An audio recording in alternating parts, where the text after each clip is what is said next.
ठीक है, 1 pascal is equal to 1 metre 1 newton per metre square.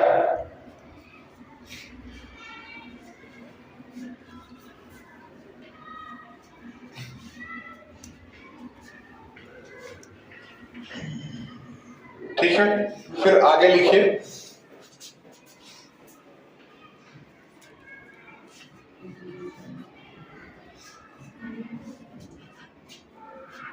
we have several examples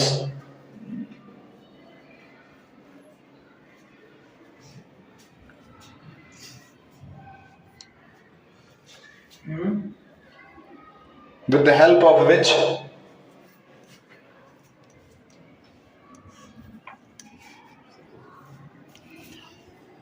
we have several examples with the help of which we can explain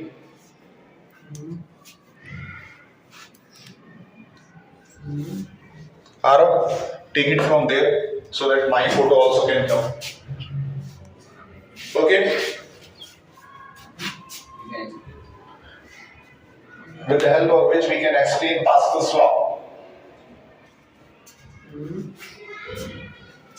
With the help of which we can explain Pascal's law. Pehla, the dams of the rivers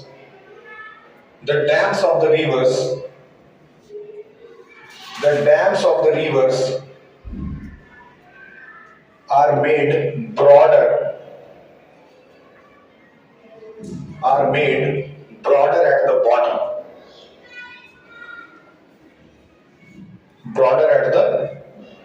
आपने देखा होगा या नहीं भी देखा होगा तो जान लीजिए कि जो डैम होता है, डैम जिसमें पानी स्टोर करके उससे बिजली पैदा की जाती है, उसमें जो दीवार होता है, दीवार जो है वो पानी के अंदर तक बनाया जाता है। ठीक है, पानी के अंदर तक बनाया जाता है। पानी के अंदर तक जब बनाया जाता है, नॉर्मली आप किसी पुल पे भी देखिए, जो नदी के ऊपर पुल बना होता है, उसमें पानी के अंदर तक जो है वो खुदाई करके एक बेस बनाया जाता है। उस बेस में क्या किया जाता है, जो नीचे का हिस्सा है वो बहुत चौड़ा रखते हैं और फिर ऊपर आते आते वो पतला हो जाता है। तो नीचे का हिस्सा चौड़ा रखने का पर्पस ही यही है कि जितना ज्यादा नीचे का सरफेस एरिया रहेगा, पानी का प्रेशर उस पर उतना ही कम पड़ेगा, और पानी का प्रेशर कम पड़ेगा तो डैम जो है वो ज्यादा समय तक क्या हो पाएगा, सस्टेन हो पाएगा।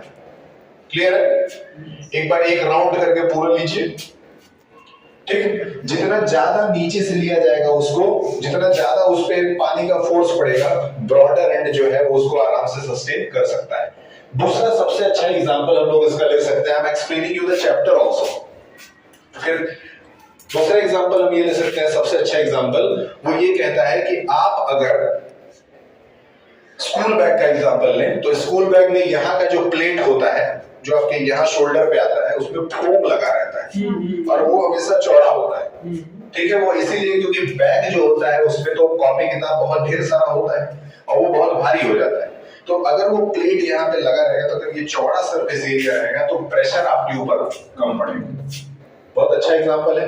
उसके अलावा जो है वो उसका एक नाइफ का एग्जांपल ले लेते हैं, चाकू का। चाकू जो है, जहां से चाकू का जो धार होता है, काटा जाता है, जहां से कटता है चाकू, जब चाकू से किसी चीज को अगर काटते हैं तो जो धार वाला पोर्शन होता है वो हमेशा पतला होता है ऊपर वाले के कंपैरिजन। ऊपर वाले पे तो आप ऐसे उंगली आराम से फेर सकते हैं, लेकिन नीचे वाले पे उंगली नहीं फेर सकते।